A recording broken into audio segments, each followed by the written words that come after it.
Stocks set fresh record highs on Friday with traders hoping that a bipartisan infrastructure deal would help further stoke economic activity.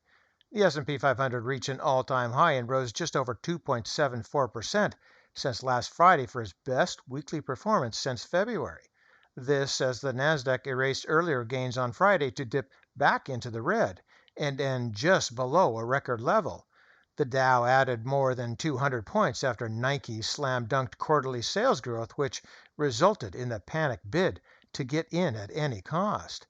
Then there are the lonely Bitcoin prices, which traded back above 32,000 after setting a 5-month low of about 28,800 earlier this week. And where are Bitcoin prices going? Well, don't ask me, as I probably should stick with stocks. And speaking of stocks, for those of you who dipped their toes into Alibaba, kudos to you, as you have a nice weekend in hopes that the expected rally extends. So with that, let's take a look at the charts.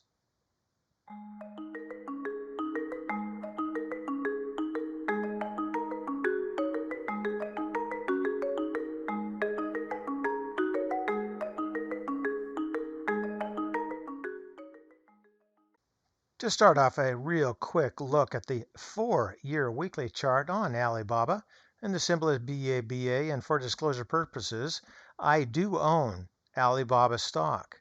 Now, as you can see, that top was way back here, which is 6 or 7 months ago, and we had a pretty good drop down here, and it looks like it may be bottoming and basing. We'll see that in the oscillators. Volume looks fine, but look at that MAC. It is quite low here, but the fast line looks like it might succeed in moving up and through the slow line. Now, because we're still below zero, don't look for fireworks yet, even though Friday was pretty nice. Once it starts to get closer to that zero line, then things could heat up. But we're not there yet, so just be patient. And into the histogram, things look fine there, moving off of that low here, and then all the way up. We're going to cross that zero if we already have it.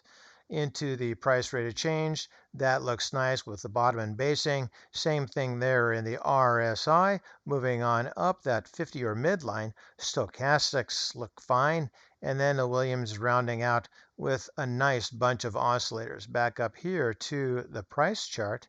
And enjoy it while it lasts. It's not going to be straight up, and it could be volatile. So let's now go take a look at the Nasdaq. And this is now the 4-year weekly chart on the Triple Q Trust Series 1 from Invesco, and the symbol is Triple Q.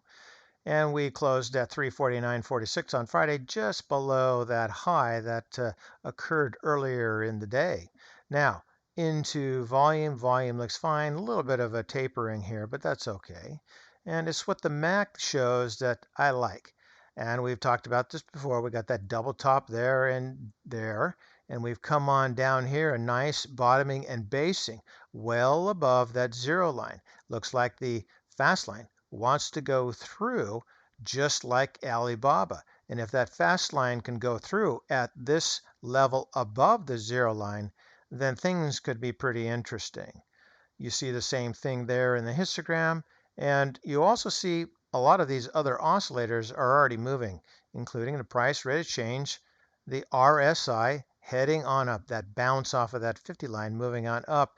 Hopefully it gets into that overbought territory above 80, and things can continue to strengthen.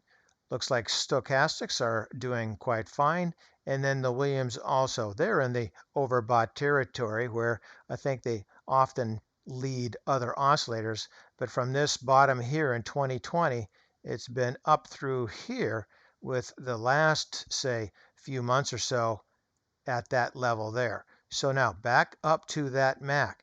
If the fast line closes through, which I think it will, that slow line at this level above 10, we could get a melt up. Let's go back here to the price chart. We talked about this before, but I might as well remind the 3 or 4 of you that did see that video. We have this point here, and then through there. This channel kind of created some up and down movements here, and then it popped. up through there. That really is more of a pennant or a triangle moving through here. It's sort of the same thing back here and through here. The price did its movement up and down the cycles and finally broke out, and then we had a melt up.